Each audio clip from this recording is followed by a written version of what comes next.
السلام علیکم رحمۃ اللہ وبرکاتہ۔ ثنا ہمیشہ سے ہی چپ چاپ اور خاموش رہنے والی لڑکی تھی۔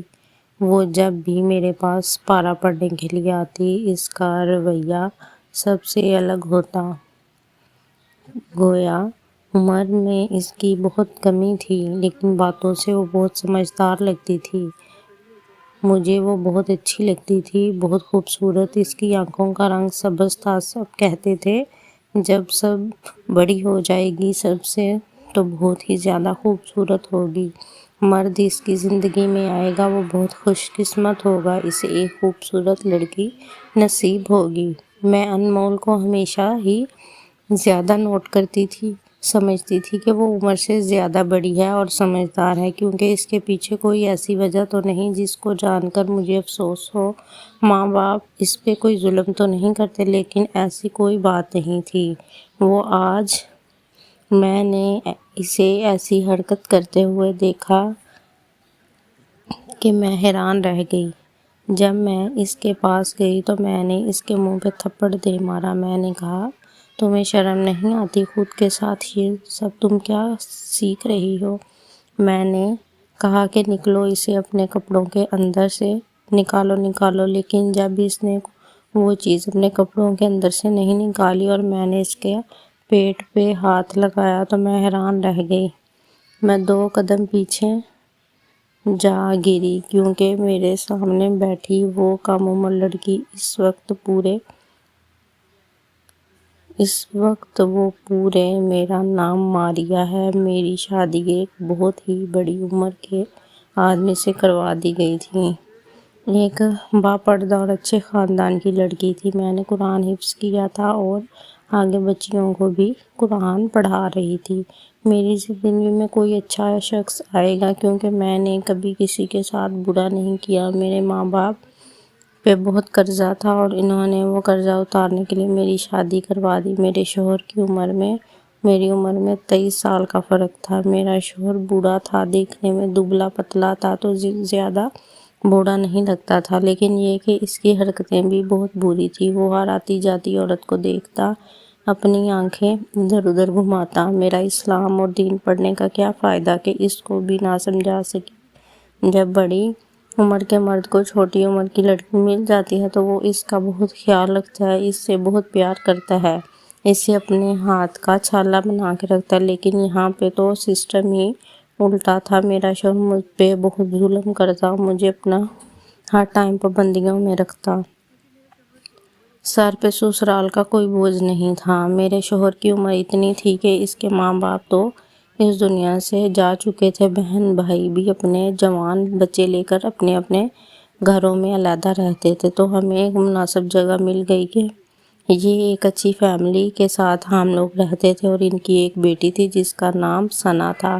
انہوں نے کہا کہ ہمارے گھر کے اوپر والا حصہ ہے، وہاں آپ رہ سکتے ہیں، یہاں پہ کسی کا کوئی آنا جانا نہیں ہوگا۔ تو میں نے سمجھا یہ جگہ ہمارے لیے ٹھیک رہے گی۔ وہ میرے شوہر کو پہلے سے ہی جانتے تھے اور اس عورت کے شوہر کے ساتھ میرے شوہر کی کافی دوستی تھی۔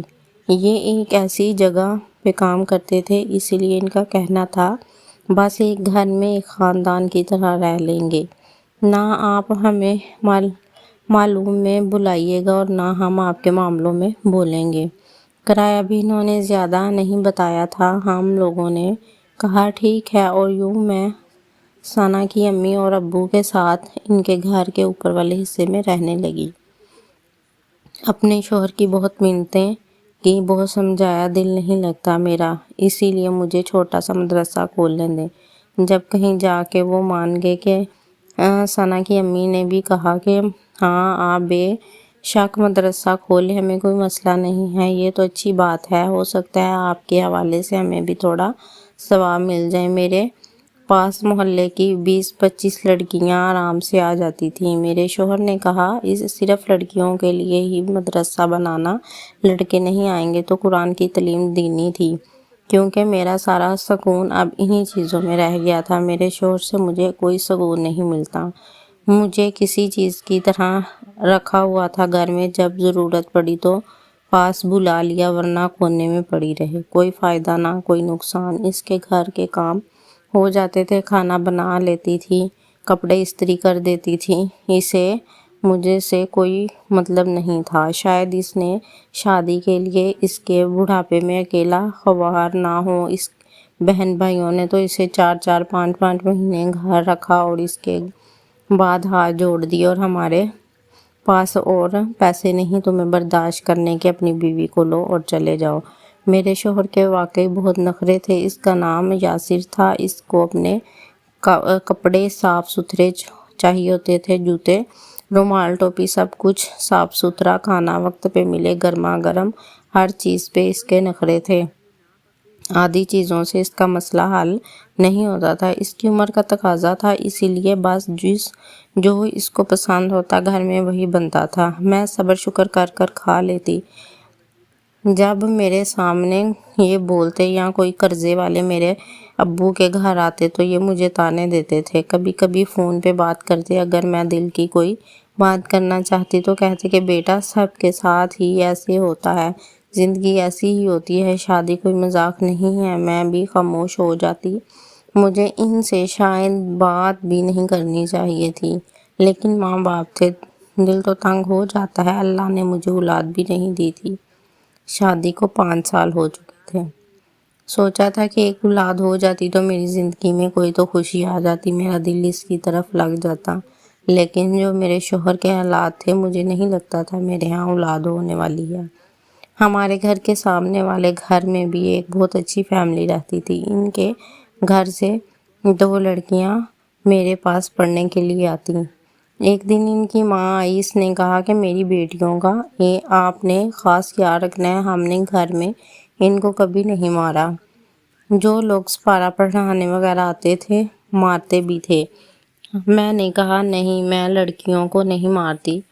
جب میں نے اس عورت کو دیکھا تو اس کی عمر کافی زیادہ تھی، لیکن جب اس کے شوہر کو دیکھا تو حیران رہ گئی۔ ایک دن انمول کی ماں کے ساتھ سبزی لینے گئی تو اس نے مجھے بتایا جو عورت سامنے رہتی ہے نا، یہ اس کا شوہر ہے۔ جب میں نے اس کو دیکھا تو میرے قدموں تلے زمین نکل گئی۔ وہ عورت اور کہاں یہ لڑکا، یہ اس کا بڑا بیٹا لگتا تھا۔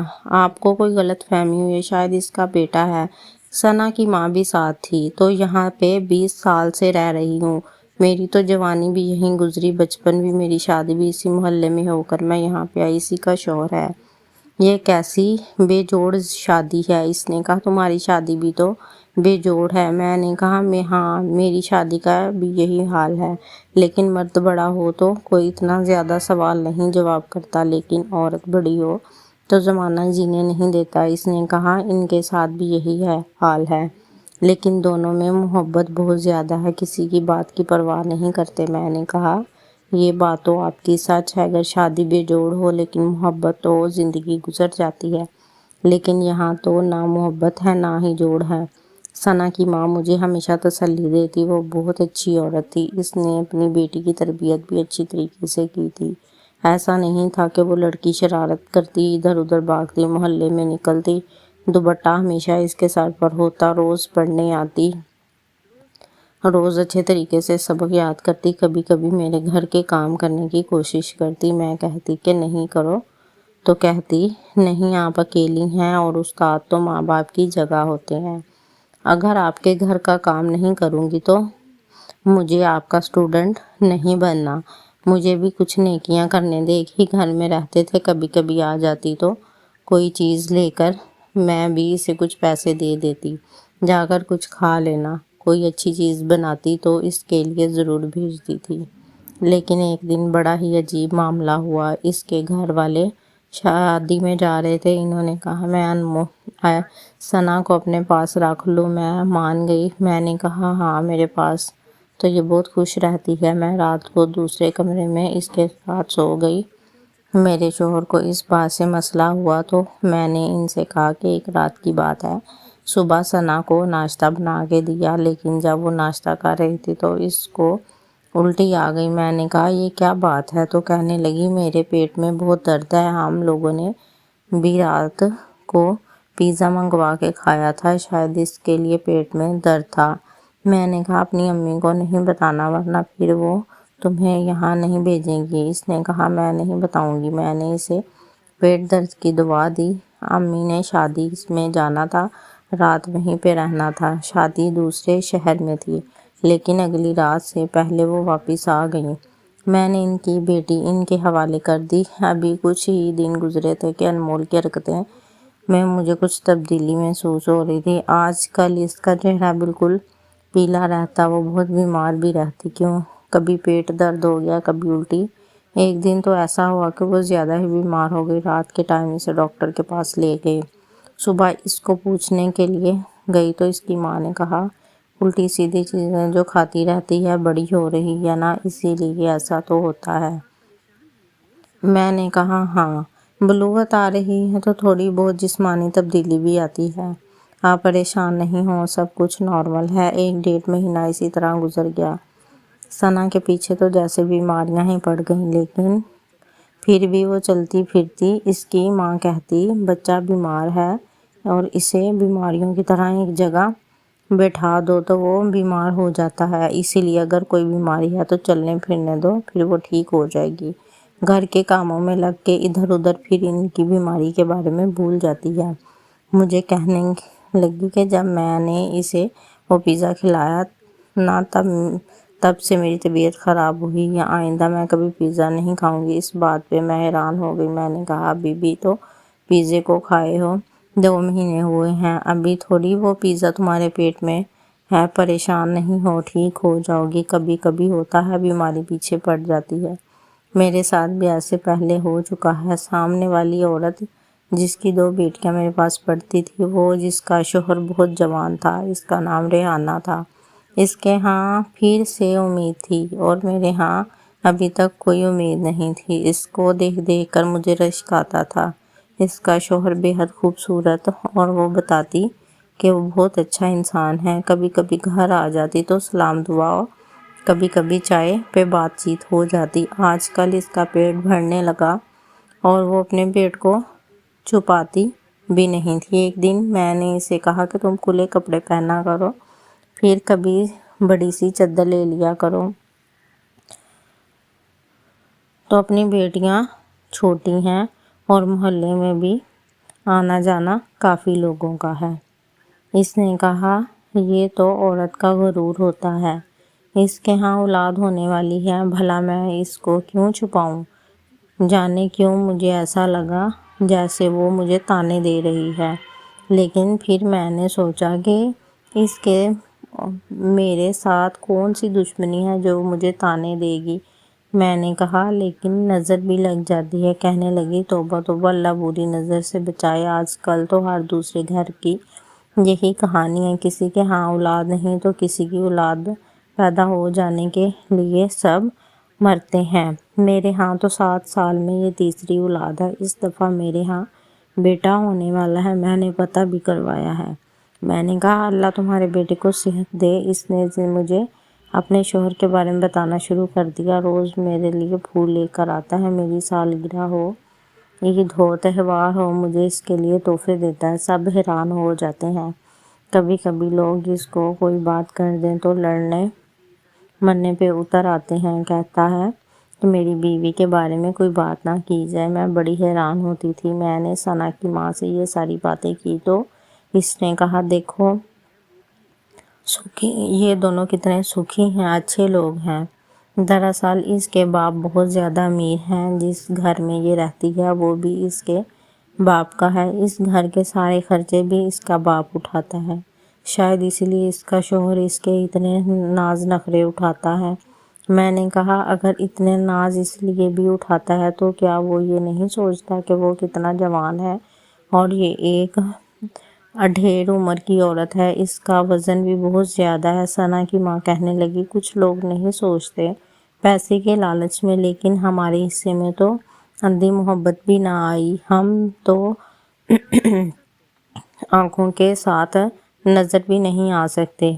یہ کہہ کر چپ ہوئی۔ ریحانہ کو سب دیکھتے ہی وہ اپنے پیٹ کی نمائش کرتی پھرتی، کبھی بچوں کے کپڑے لیتی تو کبھی کچھ کرتی، بازار میں ادھر ادھر مٹر گشت کرتی پھرتی، لیکن یہ بھول گئی تھی کہ یہاں غرور ہو وہاں شیطان ہوتا ہے، کیونکہ غرور ہی وہی عمل ہے جو شیطان نے کیا تھا، لیکن ہم پھر بھی اس کے لیے دعا کرتے ہیں۔ ایک دن میں نے ثنا کی ماں کو دیکھا، وہ بہت زیادہ املی کھا رہی تھی اور اس کی طرف دیکھ کر ثنا نے بھی بہت زیادہ املی کھانا شروع کر دی۔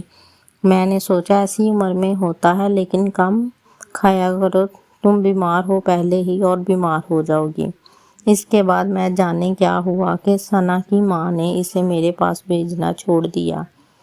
3-4 دن تک وہ نہیں آئی تو کہنے لگی کہ بیمار ہے۔ اس کے بعد جب بھی میں اسے بلانے کا کہتی، یہ پیغام بھجوا دیتی کہ اس نے نہیں آنا۔ اس طرح 10-15 دن گزر گئے، ابھی بھی وہ اپنی روٹین میں لگی تھی۔ ایک دن ٹائم نکل کے اس کی ماں کے پاس چلی گئی اور مجھے ثنا کافی دن سے نظر نہیں آ رہی، کیا بات ہے، طبیعت زیادہ خراب ہے؟ لیکن اس کے ابو نے کہا ہے اب یہ بڑی ہو رہی ہے، اس لیے اس کو زیادہ آنا جانا نہیں دینا، اسی لیے میں اس کو اوپر نہیں بھیجتی۔ ابھی تو اس کی قرآن تعلیم رہتی ہے، سپارہ پورا نہیں ہوا۔ اس کی ماں کہنے لگی بعد میں کروا لیں گے کا کون سا وقت نکل رہا ہے۔ مجھے اس کی یہ بات سمجھ نہیں آئی، آخر ابھی کروانے میں کیا قباحت تھی؟ پھر میں نے زیادہ زور نہیں دیا، کہیں یہ نہ سوچیں کہ میں اس کی بیٹی کو اپنے پاس بٹھا کر اپنے گھر کے کام کرواتی ہوں۔ میں نے کہا ٹھیک ہے، آپ نے جب بھیجنا ہو آپ بھیج دیں۔ لیکن پھر اگلے ہی دن مجھے رات کو 1122 والوں کی آواز آئی، وہ نیچے گھر میں ہی آئے تھے۔ میں نے شوہر کو کہا آپ جا کر دیکھیں، نیچے غیر مرد آئے ہوئے ہیں، کیا بات ہے؟ مجھے نیند آ رہی ہے، مجھے تنگ نہیں کرو۔ شوہر نے کہا سونے دو۔ میرے شوہر کو بھلا کسی کی کیا پرواہ، اس کی تو اپنی ماں ہی پرواہ رہتی تھی۔ میں بھی خاموش ہو گئی۔ مجھے ثنا کی ماں سے پوچھا تو اس نے کہا نہیں، ہمارے گھر نہیں آئے تھے، سامنے والے گھر میں آئے تھے، شاید ریحانہ کی طبیعت خراب تھی، جبکہ مجھے اچھی طرح یاد ہے آواز ہمارے گھر سے آ رہی تھی۔ آخر ایک ہی گھر تھا، اتنا فاصلہ تو نہیں تھا، لیکن وہ مجھ سے جھوٹ کیوں بول رہی تھی؟ ایک دن میں نے اپنے شوہر سے اپنے دل کی بات کی اور اس کو کہا اس لڑکی کو میرے پاس نہیں بھیجتے۔ ایسا کیا ہوا ہے؟ میرے شوہر نے کہا نہیں بھیجتے تو نہ بھیجیں، ہم کیا کریں، ویسے بھی اس کے پیسے نہیں دیتی۔ میں نے کہا پیسوں کی بات نہیں ہے، پیسے نہ دینے کے لیے میں نے خود کہا تھا، آخر ہم ان کے گھر میں رہتے ہیں، ان کی بیٹی کو قرآن پڑھانے کے پیسے لینا اچھا نہیں لگتا مجھے۔ میرے شوہر نے کہا پھر باقیوں سے بھی نہ لیا کرو۔ میں نے کہا باقیوں سے نہ لوں تو میرے خرچے کیسے چلیں گے؟ آپ تو مجھے 1 روپیہ نہیں دیتے۔ بس اسی طرح میری شوہر کے ساتھ تو لڑائی ہو گئی اور وہ لڑ جھگڑ کر گھر سے چلا گیا۔ لیکن ثنا میرے پاس کیوں نہیں آ رہی؟ یہ سوال ابھی بھی میرے دل میں تھا۔ ایک دن اس کی ماں کہیں گئی ہوئی تھی تو سوچا میں خود ہی جا کر اس سے پوچھتی ہوں کیا معاملہ ہے۔ جب میں اس کے پاس گئی تو وہ سامنے کمرے میں بیٹھی تھی۔ اس کو دیکھ کر کے میں حیران رہ گئی۔ وہ کسی حاملہ عورت کی طرح اپنے پیٹ میں کپڑے ڈالے کے بیٹھی تھی اور اپنے پیٹ کو سلا بھی رہی تھی اور کہہ رہی تھی میرا بچہ اس دنیا میں جلدی آنے والا ہے۔ میں نے کہا یہ کس قسم کا کھیل کھیل رہی ہے؟ اس کی تربیت کیسی ہو گئی ہے؟ اگر یہ اس قسم کے کھیل کھیلتی تو میں فوراً اس کے پاس گئی۔ میں نے کہا یہ کیا کر رہی ہو؟ تمہیں شرم نہیں آتی اس کو دیکھ کر؟ تم نے مجھے کیا سکھا دیا ہے؟ تم ریحانہ کو دیکھتی رہی ہو۔ میں نے کہا نکالو ایسے اپنی قمیض کے اندر، یہ کیا ہے تم نے اپنی قمیض میں ڈالا کہ اپنا پیٹ بنا رکھا ہے؟ لیکن جب اس کے پاس گئی تو اس کی قمیض کے اندر کچھ نہیں تھا، وہ اس کا پیٹ ہی تھا۔ 2 قدم پیچھے ہٹ گئی جیسے مجھے کرنٹ لگ گیا ہو۔ میں نے یہ کیا دیکھ لیا ہے یہ سب؟ اس نے کہا ماں بننے والی ہوں، میرا بچہ آنے والا ہے۔ میں نے کہا کس نے کہا ہے تمہیں؟ اس نے کہا بابا اور امی نے بتایا۔ میں حیران ہو گئی، میری سانس تیز ہو گئی۔ میں فوراً اوپر بھاگ آئی کیونکہ میں نہیں چاہتی کہ اس کی ماں آ جائے، وہ کہے کہ تم ہماری اجازت کے بغیر ہماری بیٹی سے کیسی باتیں کر رہی ہو۔ جب کہ میں اس بات پہ حیران تھی کہ سب اس لڑکی کے ساتھ کس نے کیا ہے۔ شاید اس دن 1122 والے بھی اسی لیے آئے تھے۔ اس کی طبیعت خراب ہو گئی تھی۔ رات ہوئی تو مجھے نیند نہیں آ رہی تھی۔ ارادہ کر لیا تو صبح اس کی ماں سے بات کروں گی، اور صبح ہی بات کرنے چلی گئی۔ پہلے تو اس کی ماں نے کہا ایسا کچھ نہیں ہے، تم جھوٹ بولتی ہو، لیکن پھر اس کی آنکھوں میں آنسو آ گئے۔ اس نے کہا میری تو اپنے شوہر سے اتنی بری لڑائی ہوئی ہے کہ مجھے طلاق دینے کو پھرتا ہے۔ وہ کہتا ہے تم نے اپنی بیٹی کا خیال نہیں رکھا، اس کی تربیت نہیں کی۔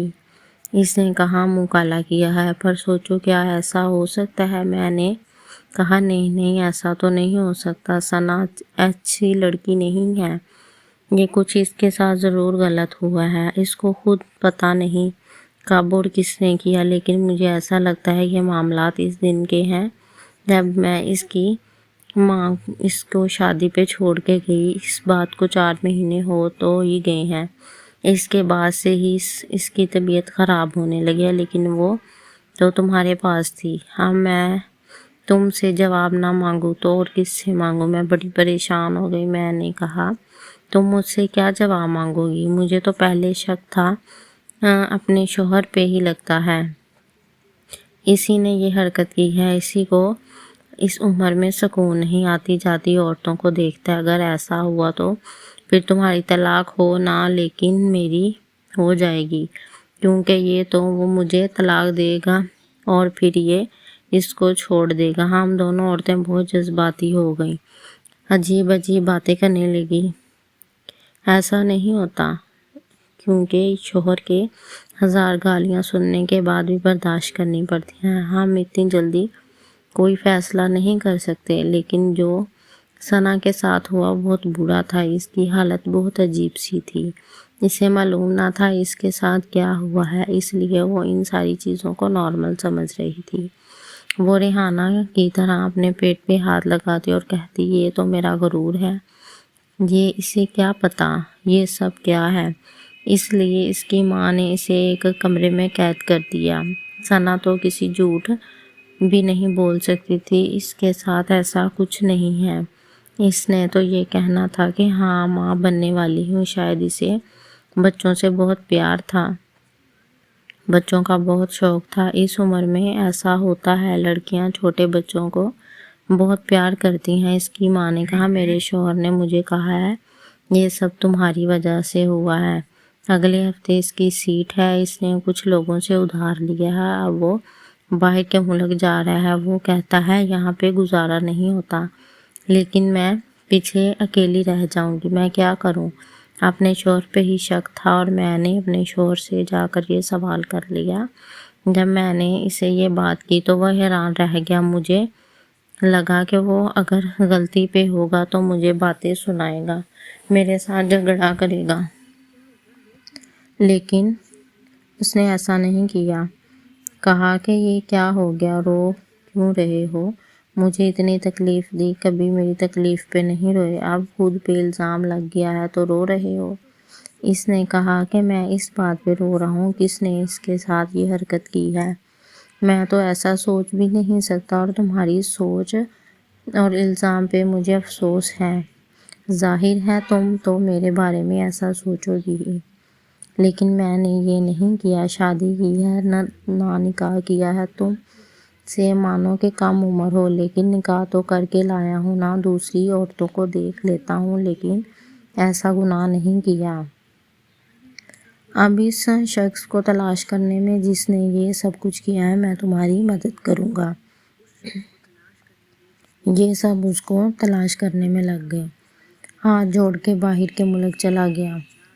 یہ اب ہماری ذمہ داری تھی۔ ہم نے اس کو ٹیسٹ کروایا، ڈاکٹر نے کہا DNA ٹیسٹ سے پتہ چل جائے گا۔ ڈاکٹر نے یہ خبر بھی سنائی کہ بچہ ہے تو صحیح، لیکن نشوونما نہیں پا رہا، اس لیے زیادہ وقت تو شاید صحیح نہ رہے، خود ہی اس کے جسم سے نکل جائے۔ ڈاکٹر نے اسے دوائی وغیرہ بھی دی، بچہ نشوونما نہیں پا رہا تھا۔ ہم لوگوں نے محلے کے لوگوں کو کہا کہ ٹیسٹ کروائیں گے، اس سے پہلے کہ جتنے بھی گھر لگتے ہیں سب کے مردوں کے ٹیسٹ ہوں گے۔ کچھ لوگوں نے ٹیسٹ کروانے سے انکار کر دیا، جس میں ریحانہ کا شوہر بھی شامل تھا۔ جب اسے کہا تو اس نے کہا میری تو اتنی خوبصورت بیوی ہے، میں اتنی خوبصورت ہوں، میں کیوں ٹیسٹ کرواؤں؟ ایسی حرکتیں کرنے کے اس پہ شک ہوا۔ پولیس کو بلایا، پولیس نے کہا سب ٹیسٹ ہوں گے۔ ریحانہ کے شوہر نے بھی ٹیسٹ کروا لیا اور یہ دیکھ کر ہم حیران ہو گئے، یہ سب اسی کا کیا دھڑا تھا، کیونکہ اس نے شادی تو دولت کے لیے کی تھی، اسے ریحانہ کی ذات میں کوئی دلچسپی نہیں تھی، اسے صرف بچہ پیدا کرنے کے لیے رکھا ہوا تھا، اور اس کی نظر ثنا پہ تھی جو بہت خوبصورت تھی۔ ریحانہ کو جب یہ بات پتہ چلی تو وہ حیران رہ گئی اور اپنے شوہر کی محبت قدم بڑھتی زندگی کو نفرت دیکھنے لگی۔ اب شوہر تو کسی کی طرف آنکھ اٹھا کے نہیں دیکھتا تھا، مگر وہ خاموش ہو رہی اور غرور اپنے شوہر پہ تھا، وہ ٹوٹ کر گر چکا تھا۔ اب میں اپنے شوہر پہ کیس کروں گی، اسے معاف نہیں کروں گی، اس نے میرے لیے آج تک کچھ نہیں کیا، میرے باپ کی دولت پہ پلتا رہا ہے، سب مجھے باتیں سنانے لگے۔ اس کے شوہر نے ایک بچی کے ساتھ ظلم کیا تھا اور اس کو اس کی سزا بھی ملے گی۔ ثنا کے جسم پہ پلنے والا بچہ اس دنیا میں آنے سے پہلے ہی ختم ہو گیا۔ وہ بہت کم عمر تھی، جب تک اس کا باپ واپس آیا تب تک ثنا پوری طرح سے جوان ہو چکی تھی، اور اس کی ماں نے ایک جگہ اس کا نکاح بھی کروا دیا تھا۔ اب کچھ مہینے بعد اس کی شادی ہے۔ سب کچھ بہت ہی عجیب تھا، ابھی بھی یاد کرتی ہوں تو بہت عجیب سا محسوس ہوتا ہے۔ اپنے ہی محلے میں، اپنے ہی گھر میں ہونے والی اس حرکت کے بارے میں جب بھی سوچتی ہوں تو دل عجب سا ہو جاتا ہے۔ آپ لوگ بتائیں کہ انسان اپنی جوان بیٹیوں کی حفاظت کس طرح کرے؟ اپنی رائے کمنٹ باکس میں ضرور دیں۔ شکریہ۔